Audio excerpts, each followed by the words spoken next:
उद्या करून आणि मी उद्या यायला नाही सकाळी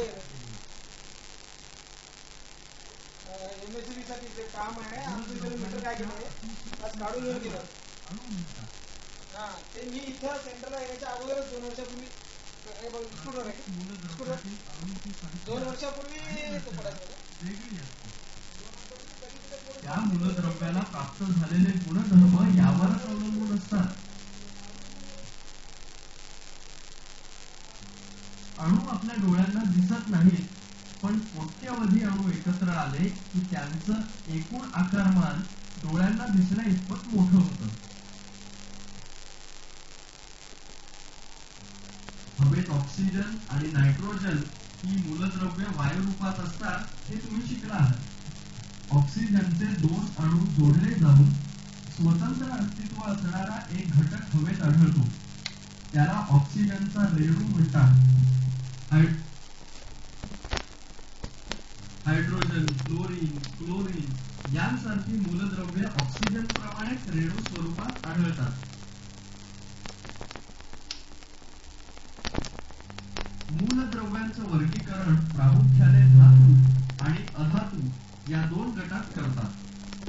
सोनं, चांदी, तांब, पारा, सूत ही धातूंची उदाहरणं आहेत, तर कार्बन, गंध, ऑक्सिजन, हायड्रोजन ही अधातूंची उदाहरणं आहेत.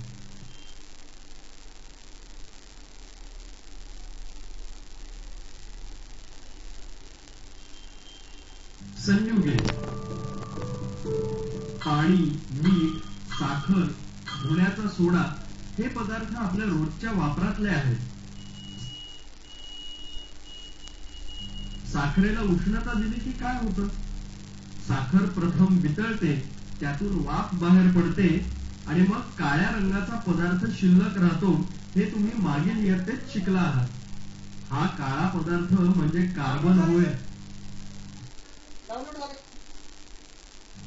2 किंवा अधिक मूलद्रव्यांच्या अणूंच्या संयोगातून तयार होणाऱ्या पदार्थाला संयुग म्हणतात. संयुगाच्या अतिसूक्ष्म कणांना रेणू असं म्हणतात. साखर हे एक संयुग आहे. त्याचप्रमाणे मॅग्नेशियम आणि ऑक्सिजन यांच्या संयोगातून मॅग्नेशियम ऑक्साईड तयार होतं.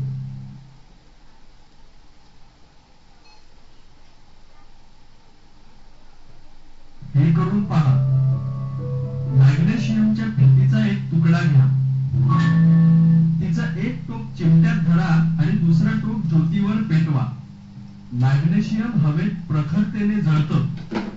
त्यावेळी उष्णता आणि प्रकाश निर्माण होतो. तसंच मॅग्नेशियम ऑक्साईडची पूड तयार होते.